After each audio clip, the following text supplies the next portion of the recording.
सिंध में गंदम और आटे के बहरान की बड़ी वजह सामने आ गई है। लाड़काना में सरकारी गोदामों में हजारों टन गंदम खराब हो गई। सरकारी गोदामों में हजारों टन गंदम को महफूज ना बनाया जा सका।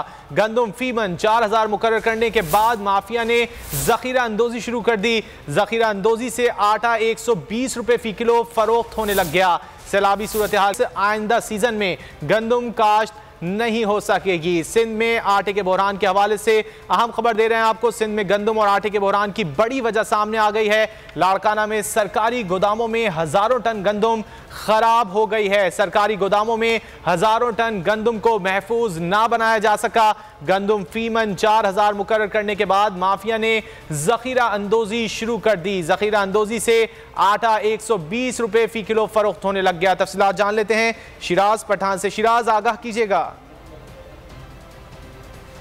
बारिशों ने जो है वो गंदम को भी शदीद नुकसान पहुंचाया है और डिवीजन के 5 अजला में जो सरकारी गोदाम है वो तो पहले ही खस्ता हाली का शिकार होते हैं और काफी गंदम जो है वो हजारों बोरियां, लाखों बोरियां जो है वो बाहर भी रखी जाती हैं। तो बारिश के बायस जो है वो शदीद उनको नुकसान पहुंचा और हजारों टन जो गंदम है वो खराब हो चुकी है। और अब इस वक्त लाड़काना में जो जखीरा अंदोज हैं जराए उनके मुताबिक के 120 रुपए फी किलो आटा जो है वो फरोख्त हो रहा है और आइंदा चंद दिनों में इसकी कीमत जो है मजीद बढ़ जाए।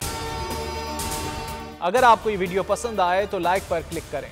हो चुका है, खदशा जाहिर किया जा रहा है और हुकूमत जो है वो किसी तौर भी कहीं दिखाई नहीं दे रही। जो इदारे हैं वो भी कोई काम नहीं कर रहे और इस तरफ जो है वो नजर बिल्कुल हुक्मरानों की ओझल है क्योंकि पूरे एरिया में जो है वो सैलाब आया हुआ था, बारिश थी, तो पहले से ही फसलें जो है वो हो नहीं पा रही हैं और कीमतों को नीचे लाने के लिए खातमात नहीं किए जा रहे। शिराज, आपने आगाह किया, आपका शुक्रिया। मनाजिर आप देख सकते हैं, सिंध में गंदम और आटे के बहरान की बड़ी वजह सामने आ गई है। लाड़काना में सरकारी गोदामों में हजारों टन गंदम खराब हो गई है। सरकारी गोदामों को महफूज नहीं बनाया जा सका जिसकी वजह से सूरत हाल का सामना करना पड़ रहा है और सिंध में खास तौर पर गंदम का बहरान पैदा हो गया है जिसकी वजह से आटे की कीमतें आसमान से बातें कर रही हैं।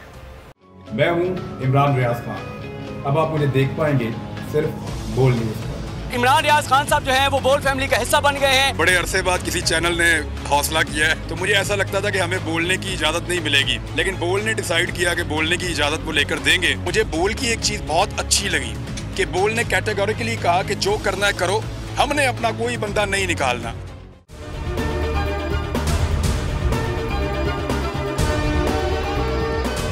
सबसे ज्यादा व्यूज, सबसे ज्यादा रील्स और सबसे ज्यादा रेटिंग के साथ बोल अब भी नंबर 1 पोजीशन पर बरकरार।